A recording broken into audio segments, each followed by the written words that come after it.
नमस्कार दोस्तों, मैं लोकेश अग्रवाल आपका वर्ल्ड विजडम हब चैनल में आपका स्वागत करता हूँ। इंडिया एक ऐसा देश है जहाँ पे अमीर और गरीब दोनों तबके के लोग रहते हैं।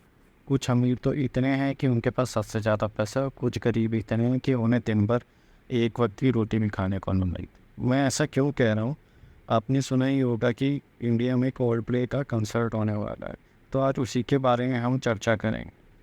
सबसे पहले हम बात करें कि इवेंट की डेट की, जो कि जनवरी के 18 से लेकर 21 के बीच में 2025 में होने वाला है। And this will be going to be one of the biggest musical night of the year. और टिकट के लिए लोगों में बेहद क्रेज़ देखने को मिला है।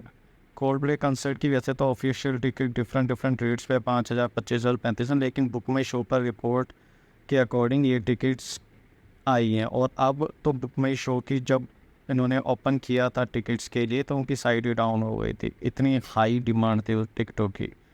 पर लेकिन ब्लैक मार्केट में आज कोल्ड प्ले की टिकट जो मिल रही है 5-5 लाख, 10-10 लाख, 1 लाख रुपए से लेकर 10-10 लाख रुपए तक की रेट की जा रही हैं। और मैं आपको कहूँगा कि आप कोई भी ब्लैक मार्केटिंग टिकट लेने से पहले सावधान रहे, क्योंकि स्पैम बहुत चल रहे हैं। लोग बाग आपको फेक टिकट्स आपको बेच सकते हैं हाई रेट्स पर।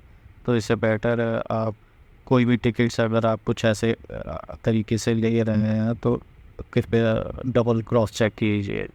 विदाउट वेरिफिकेशन कोई भी टिकट्स और कुछ भी डायरेक्टली पैसे ट्रांसफ़र मत कीजिए किसी को, क्योंकि काफ़ी स्पैम सुनने को आ रहे हैं कि लोग बाग डुप्लीकेट टिकट्स लोगों को बेच रहे हैं। इवन ये भी सुनने को आ रहा है कि लोगों ने तो अपनी साइट्स बना ली है जिनके पास टिकट्स थी, और वो अपनी उन साइट्स पे अपनी टिकट्स बेच रहे हैं। अगर हम सीटिंग अरेंजमेंट देखें तो आप इसके थ्रू देख सकते हो कि जो स्टेज के सामने वाली जो लॉन्ज है उसकी टिकट है 35,000। बाकी जो स्टैंडिंग फ्लोर है उसकी टिकट है 6,450 रुपये। बाकी आप ये देख सकते हो कि कैसे कैसे इन्होंने टिकट्स के रेट डिफाइन करे हुए हैं।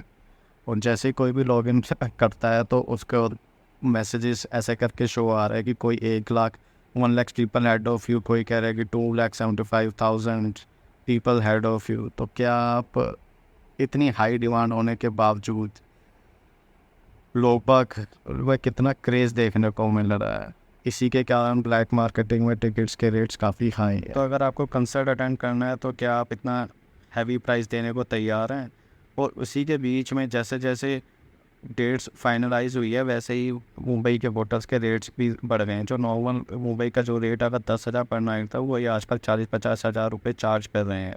तो अगर आप आउट स्टेशन से आ रहे हैं तो be prepare for high cost, not just for ticket but also for stay as well. अगर हम बात करें कि कोल्ड प्ले कहाँ पे परफॉर्म करेगा तो वो डी.वाई. पाटिल स्टेडियम में मुंबई में होने वाला है, जिसकी अप्रॉक्सीमेटली 55,000 लोगों की सीटिंग कैपेसिटी है। ये स्टेडियम वैसे तो काफ़ी बड़े इवेंट्स और कंसर्ट होस्ट कर चुका है, और कोल्ड प्ले का कंसर्ट होने वाला है, बहुत ही ह्यूज स्पेक्टिकल होने वाला है। इसमें किसकी कितनी कमाई होने वाली है, अगर हम बात करें कि अर्निंग की, जो अभी तक किस आर्टिस्ट ने सबसे ज़्यादा कमाया तो वो टेलर स्विफ्ट। आपने अगर आर्टिस्ट का नाम सुना होगा, जो ने अभी तक इरेस टूर के साथ हिस्ट्री क्रिएट कर दी थी। उन्होंने $1 बिलियन जो कि 2023 में कमाया था सिर्फ एक टूर से। Taylor Swift is one of the highest earning musicians worldwide, और उनके कंसर्ट हमेशा सोल्ड आउट होते रहते हैं। उनकी मासिव सक्सेस शोज और concerts have become a major revenue source for top artist. अगर हम वही इंडियन म्यूज़िक सीन की बात करें, जो आप यहाँ पे भी कंसर्ट करते रहते हैं, for instance like Diljit Dosanjh ने अपना बॉर्न टू शाइन टूर के थ्रू अराउंड 25 करोड़ कमा लिए थे। वहीं यो हनी सिंह जो अपने स्टाइल के लिए फेमस है, उन्होंने भी 10 से 15 से 20 करोड़ तक कमा लिए थे। लेकिन ये अर्निंग टेलर स्विफ्ट के $1 बिलियन का कंपैरिजन के सामने कहीं खड़ी नहीं होती। Global versus Indian musical industry का डिफरेंस यहाँ क्लियरली दिखाई देता है। ऑब्वियस सी बात है, वो दिखाई देगा क्योंकि हिंदी और पंजाबी सॉन्ग्स जो भी है वो जनरली इंडियन से सुनते हैं। वेयरस आप कोल्ड प्ले या कोई भी और बॉलीवुड के कोई भी आर्टिस्ट आप लोगे तो उनका ऑल ओवर वर्ल्ड उनका फ़ैन देखने को मिलते हैं। टिकट प्राइसेस और हाई डिमांड को देखते हुए एक और इश्यू सामने आ जाता है, जो कि जैसे मैंने बताया कि ground disparity between the rich and poor. जो 10 लाख का टिकट अफोर्ड कर सकता है उनके लिए ये एक लग्जरी इवेंट है, लेकिन आम इंसान के लिए ये सिर्फ एक सपना ही रह जाएगा। ये गैप कंसर्ट कल्चर में भी बड़ा डिबेट बन चुका है। कुछ कुछ गरीब लोग ऐसे हैं जो कि जिनकी महीने की आय सिर्फ 1000 या 2000 रुपये ही होगी। अगर हम कोल्डप्ले की हिस्ट्री के बारे में जानने की कोशिश करें तो ये बैंड 1996 में लंदन में बना था। क्रिस मार्टिन के साथ जॉनी बकलैंड और गाय बैरीमैन एंड विल चैम्पियन इस बैंड के कोर मेंबर्स हैं। उनका पहला एल्बम पैराशूट जो 2000 में रिलीज़ हुआ था वो इंस्टेंट काफ़ी हिट हो गया था। कोल्डप्ले का सॉन्ग जैसे येलो, फिक्स यू और वीवा ला विडा ने उन्हें एक ग्लोबल स्टारडम बना दिया था। आज भी उनके कंसर्ट्स अनफॉरगेटेबल एक्सपीरियंस बन जाते हैं। तो दोस्तों ये था complete breakdown of the Coldplay concern from like I try to discuss ticket prices, black marketing और BookMyShow controversy. BookMyShow controversy ये है कि लोगों का कहना ये है कि बुक माई शो ने ही सारी की सारी टिकट्स पहले ही बिचौलियों को बेच दी थी और उनके थ्रू वो पैसा कमा रहे हैं। तो मुझे लगता नहीं कि बुक माई शो ने ऐसा किया होगा, क्योंकि बुक माई शो का भी यही कंसर्ट नहीं, आने वाले और भी चीज़ें कि टिकट्स बेचता है। अगर ऐसे उसके ऊपर आरोप लगेंगे तो ऑब्वियस सी बात है छोटे समय के लिए तो प्रॉफिट कमा लेंगे, पर लॉन्ग टर्म में वो ऐसे टिक नहीं पाएंगे।